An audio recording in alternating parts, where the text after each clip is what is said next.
Well, welcome again. I am Richard Levy, principal, a little bit of feedback here, principal of the Levy Group, and I, along with my partner Adam Flato, the CEO of the Georgetown Company, and our friend, advisor, and partner, former Mayor Anthony Williams, are pleased to have you all here.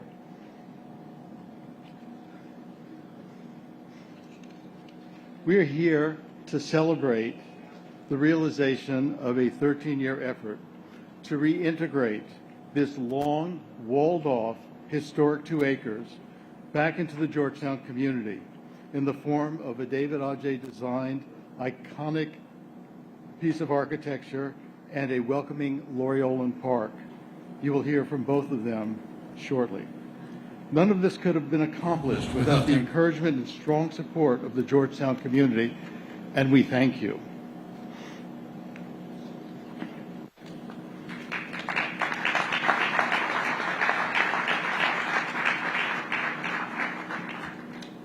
I seem to be missing a page here. And speaking of the long entitlement process, I do want to, that took us through the ANC, the Old Georgetown Board, the Commission of Fine Arts, the Historic Preservation Board, and ultimately the Mayor's Agent for Historic Preservation. It was the insightful advice and valuable guidance of Allison Prince and her colleagues at Goldston Stewart who helped us wend our way through that labyrinth. But it all began with Christopher Hunsberger, the former general manager of the Four Seasons here in Georgetown, who in the fall of 2009 posed the question, why are we still looking at that decommissioned mass across from us? What can we do about it? That was followed up by John Davison, until recently the CEO of the Four Seasons, who said, how about a Four Seasons managed condominium? And so the partnership began and the exploration with the United States General Services Administration. This idea would not have taken off without the hard work of Bob Peck, the then Commissioner of Public Buildings, and ultimately Dan Tangerlini, who signed the letter granting us accepting our high bid, which he did not have to do. And we did not know whether he was going to do it because it took Dan more days than we could have imagined and a little anxiety. But it was only the first of many anxious moments over these past 10 plus years.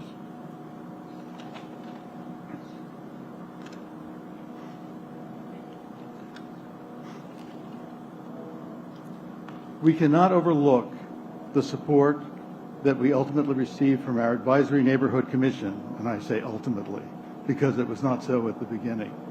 I don't have sufficient words of thanks and appreciation for the indefatigable Lisa Palmer, who until recently represented our single-member district here, for her keen advice. Indeed. Who until recently represented us, and for her keen advice and deep support. And to her successor, Mimsy Lindner, who has already proven to be a quick learner. I love the fans. Absolutely. Totally agree. And I would not want to forget Tom Birch, an ANC commissioner when this all began, and also its historic preservation leader. Tom, I thank you.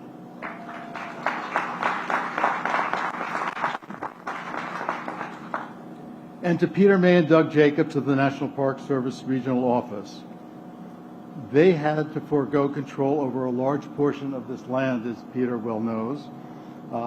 But as a result, in the process, they have become important partners, contributing invaluable advice with respect to our public park and towpath bridge. I've already mentioned that none of this would have been possible without the unflinching support of the Georgetown community and the Bowser administration. Mayor Bowser, to you, who you'll be hearing from shortly, John Falchecchio, her former chief of staff, and former Deputy Mayor Brian Kenner, all played instrumental roles for which we are most appreciative. The Citizens Association of Georgetown was critical, and we are indebted for their consistent support of leadership over the past 13 years. And our thanks to the former presidents Jennifer Rahm, Baba Magan, and Pamela Moore, as well as the current president, Tara Parker. So we are standing in what was the dry dock of the C&O Canal, where boats had traversed the 84 and a half miles from Cumberland, Maryland to the Georgetown waterfront, bringing coal and agricultural produce. It is our intent, working with the Georgetown Heritage, which has played such a key role in protecting and revitalizing the canal, to both honor this history and restore access from the towpath to the historic 0-mile marker by also building a bridge across the canal just east of here.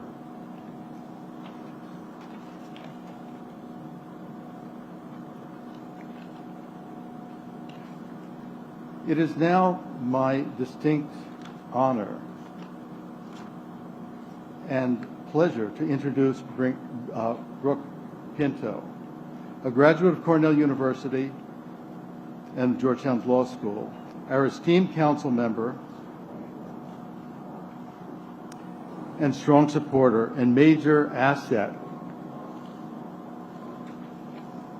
Whoops. Things got turned around. Major asset to Georgetown. Those of us who have worked with her or just have watched her from afar are amazed at what this 30-year-old first-term council member has accomplished. As Joe Sternlieb, the fearless leader of the Georgetown bid, has noted, Brooke's leadership, unyielding efforts, and timely funding have been critical in helping the Georgetown bid maintain the vitality of our neighborhood in these challenging times. Without further ado, it is my honor to introduce our very talented and thoughtful council member.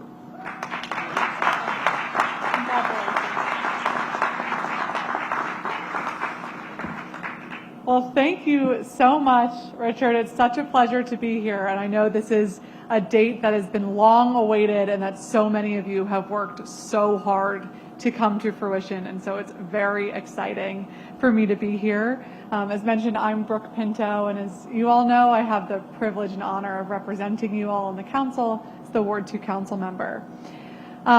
When I first joined the council and met with your wonderful president of Business Improvement District, Joe Sternlieb, he said, first things first, you got to meet with Richard Levy, who has such vision and such fantastic plans for Georgetown's comeback. And so it's been wonderful getting to know you and partnering with you on many fantastic projects. And this, I think, is really what it's all about as we think about how we can be creative in bringing more people back to Georgetown, back to DC, is new exciting projects like this are not only going to benefit this project and this community, but send a really strong message that projects are developing, things are happening, this is the place to be, and it's going to be very beneficial if you move here and you're going to have a great time. So I know that people are going to really enjoy living and visiting this space for decades to come. As we continue to recover from the pandemic, I'm so excited to see projects like this and what Georgetown is doing to be creative in its bounce back. I really think it serves as a model for the rest of the city on how we can be innovative, how we can be creative, how we can continue to explore public-private partnerships in accomplishing our shared goal of getting people back and having a strong economic and healthy, inclusive recovery. And so thank you for continuing to set that example here in Georgetown. We are in the middle of the budget process right now, and so I will just mention and thank you so much to Mayor Bowser, who has continued to prioritize investments that are going to keep moving us forward, that are not looking backward, that are getting us to a city that is where we are now in 2023, because we're not going back to 2019, but we do need to look forward and make sure we're prioritizing investments that will bring people back. And I'm very excited for our continued efforts to make sure that there's funding for the C&O Canal restoration of the towpath, for the visitor center, for Hardy Middle School, for Book Hill, and for our main streets and many other priorities of Georgetown that I think are all relevant to this type of project, that this is a mixed-use neighborhood, this is a safe neighborhood, a resilient neighborhood that we're going to continue to support. So we've all got to continue to protect those investments. So again, I want to congratulate you on this project. Thank you for having me. Thanks for all the hard work. I now have the honor of introducing former Mayor Anthony Williams. As you all know, Mayor Williams is the current CEO of the Federal City Council, which is an organization that serves as a catalyst for progress in the nation's capital by focusing the talents of Washington's business and professional leaders on major problems and opportunities facing our city. And the Federal City Council has been an excellent partner under Mayor Williams' leadership to really figure out how we move forward, how we harness the collective talents, excellent ideas of our community members across sectors, and again, in those public-private partnerships to think about moving us forward in a safe manner that's going to support our school system, that's going to support our public safety system, that's going to support our business community. And so your partnership has been really invaluable. No one was more involved in the comeback of DC in the early 2000s than Mayor Williams, restoring our finances, the performance of our government agencies, and investing in infrastructure and human services. Mayor Williams' fingerprints are still on a lot of what make our city work so well today, and I look forward to continuing to learn from you and partner with you as we explore this next several years of new thinking on how to come back and reiterate some of the lessons that Mayor Williams instilled in all of us when he was mayor. So with that, we'll bring to the stage former Mayor Anthony Williams.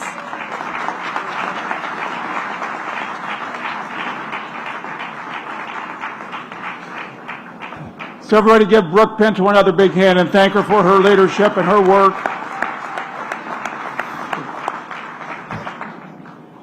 Fourscore and 7 years ago, this project, I'm just kidding. But it is hard doing projects. And as a matter of fact, it's hard dealing with a lot of times it's hard dealing with the historic preservation advocates. I mean, they exact a hard bargain.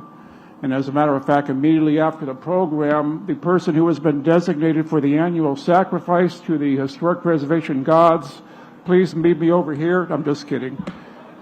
I'm very, very proud that I had a role in bringing David Adjaye to Washington, D.C. This is a true story. So I was introduced to David by Andrew Altman.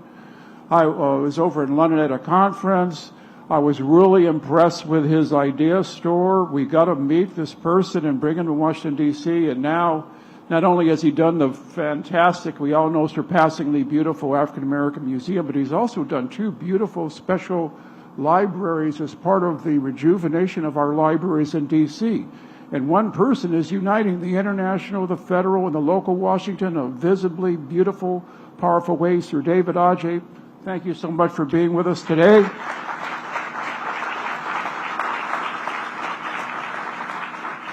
And I knew him when he walked among us as a mortal. No, but anyway, so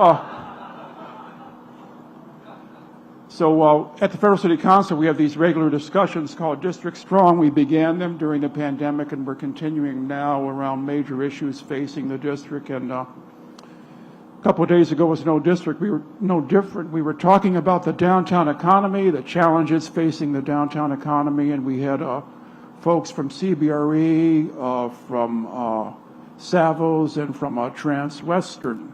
Someone in the conversation asked, well, what's the one thing all of you would ask Mayor Bowser right now, given the challenges we're facing in our downtown and citywide? And Mayor, I am pleased to inform you, and I'm proud to inform you, that there was a consensus on this call that the first thing that the leadership should do is thank you. Thank you for what you're doing, fighting the fight for public safety, for public education, for livability downtown. Ladies and gentlemen, Mayor Muriel Bowser. She's a great mayor.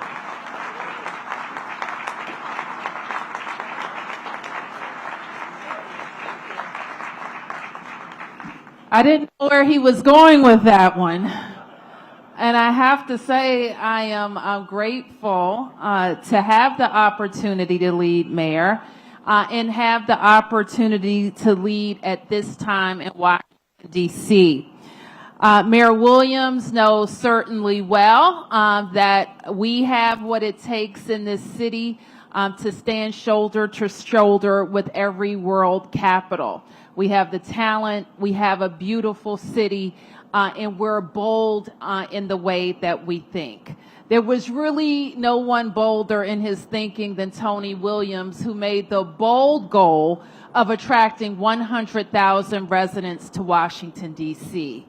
And I remember quite well him making that pronouncement, and I thought then that he was crazy. But he did it. He did it by setting the goal, by laying out plans across the district's 8 wards, and by bringing great thinkers around the table, by looking at our assets and reimagining them. And it is true, as we face a post-pandemic Washington, D.C., that's our goal again. How do we look across all 8 wards, look at all of our talent, all of our assets, and reimagine them for 2023 and beyond in Washington? And while the tasks, some of them are difficult and the challenges are different, we, again, bring people around the table with big ideas and a real commitment to seeing them through. Working with the council, and I'm pleased to be here with your council member. Give Brooke Pinto another round of applause. Your ANC commissioner, Mimsy Linder, and so many, give Mimsy a big round of applause. So many officials who work to make these projects happen. Now, sometimes when there's historic preservation to consider, we think that economic development won't happen. But this is what I found, Mayor, and sometimes it takes a little bit longer, but those discussions usually lead to a more beautiful, better, community-supported project. And that's what I think is going to happen here. I am also happy to welcome Sir David again to Washington, D.C. And while we can't knight you, we can make you an honorary Washingtonian. So your contribution to the beauty of Washington and our museums, our libraries, and now even in the structure in Ward 8, we are just very proud that we're not satisfied with ordinary buildings. We want exceptional buildings, whether they're libraries or schools or hotels or affordable housing. We want them to be exceptional. So I'm proud. Even in, more difficult budget times, that we're not going to change our aesthetic, our expectations of high quality, and that commitment in every ward of Washington, D.C. So please, I think I have the honor now of welcoming Sir David Adjaye.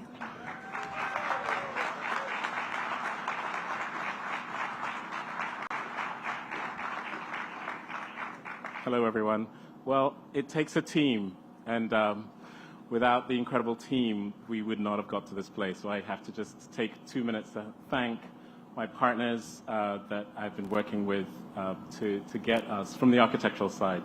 So Slice, or SLCE, we call them Slice, who are our local partners for supporting us. Silman's, incredible engineers who really just stuck with us with all our demanding requests for what we want to do on this building. Thank you. And for turning on the magic and making this building, I think, I'm so excited about what it's going to be.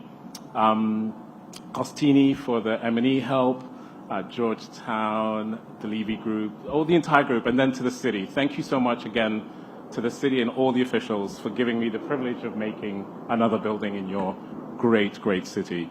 I feel deeply honored to work in DC. It's the city that's changed my career. So it's the city that I owe a lot to. So whenever I work in DC, even though it takes a while, I know that we're going to do something that the world will pay attention to and look up to. So I'm thrilled to be here. I know it's been a long journey and everybody's been talking about it. I don't want to do that. We're going to build an incredible building, an incredible park as well, which I'm so excited about. Above this is going to be an extraordinary destination in the city, and it's going to be done by one of the great American landscape designers. Laurie is somebody who I've always admired, and I'm thrilled that we're working together on a project together. He really is truly one of the greats that's defined what modern landscape is in America and around the world. So I'm just, he's one of my boy crush, kind of like, professional boy crush. So anyway, without any further ado, Laurie Olins.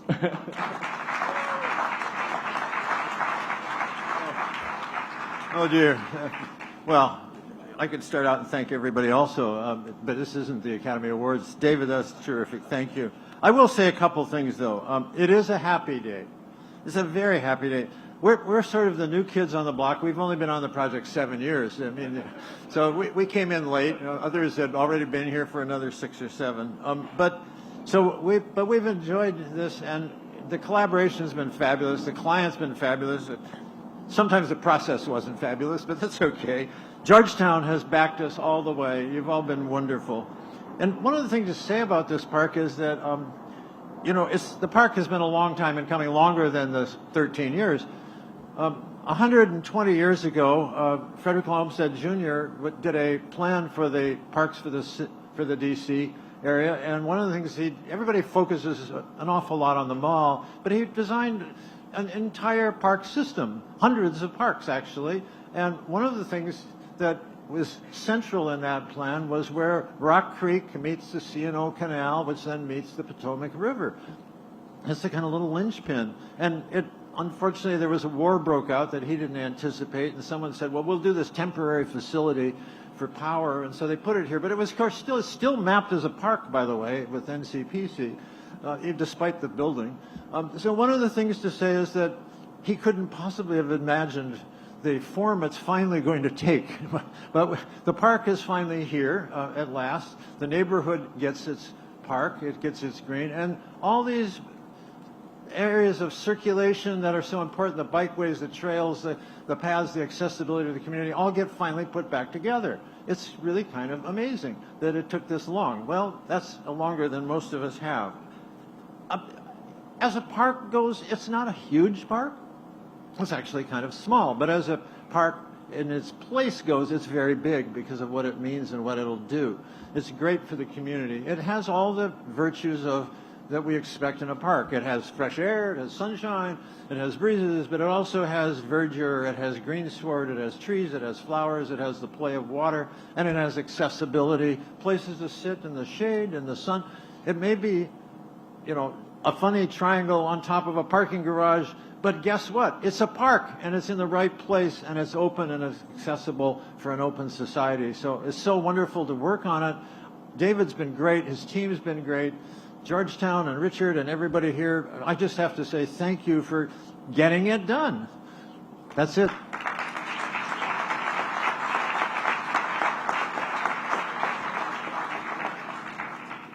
Thank you, Laurie.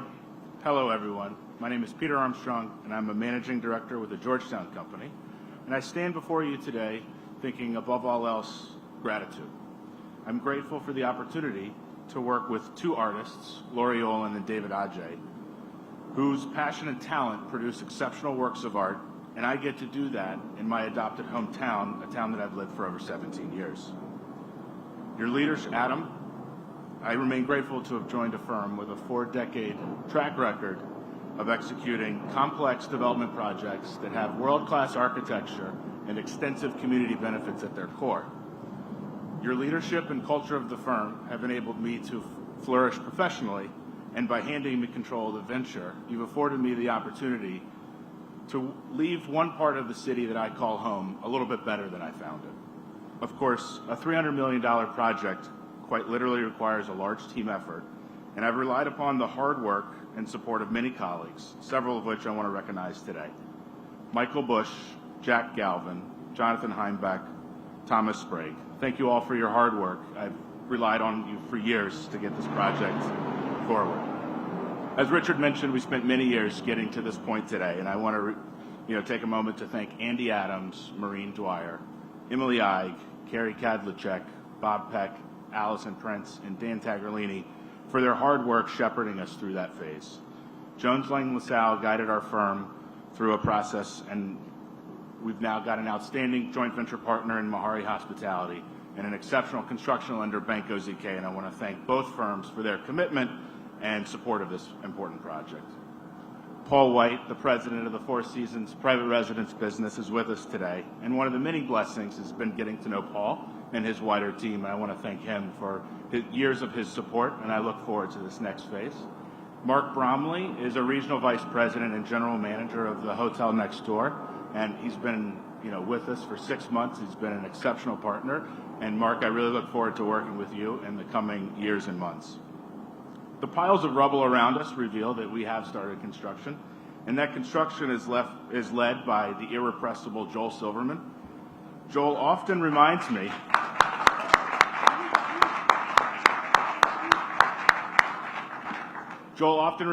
that he has shirts older than me, and it's true. Joel has been constructing complex projects throughout our nation longer than I've been on this earth, and he's one of a kind. Mayor Williams said it best, Joel's our Secretary of War. And so to my friends at Walsh, I wish you all the best of luck in the next 2.5 years. I kid. Walsh, you've been instrumental in you've been supporting us for all 13 years. And I want to highlight in particular 2 individuals in your firm who spearheaded a Herculean effort to get us here today. And I want to thank Megan Smith and Mike Marsh. Mike couldn't be with us, but they worked really hard.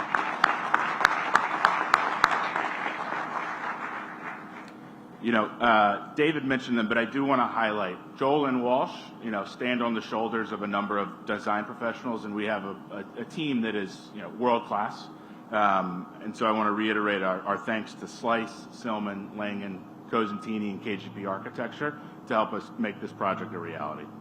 And last but certainly not least, after all this time, we would like to turn a profit if it's possible. So we're excited that, the sales effort when that starts is led by a phenomenal sales professional in Mary Laura Frere, and so we're excited to have her join the team. But Richard, the friendship that we forged in the crucible of the entitlement process is one I'm going to cherish for a long time. And beyond your mentorship of various commercial pursuits, you've encouraged a passion for architecture, the arts, and the importance of dedicating time to philanthropic endeavors. Richard and I were in the trenches on this project for many, many years, and you learn a lot about a person working that closely. For example, I learned that Richard, if he's behind the wheel of the car, you'll never be late to any meeting anywhere in the district. It doesn't matter what time you leave the office, you will be there. And Richard, I marvel at your ability to stay one step ahead of DPW and MPD. And so never in my wildest dreams, 10 years ago when I met Richard and Adam, that I would be sharing a stage with our local council member, a National Medal of the Arts recipient, a knight, 2 mayors, and an amateur Formula One driver. But Richard, I tease because I love. You could have long ago rested on your commercial success. And what I admired most about is your passion and commitment to the community and the District of Columbia. Your dedication for the transformation of the D.C. public library system and the founding of Georgetown Heritage are 2 examples of how your love for the district manifests in your philanthropic work.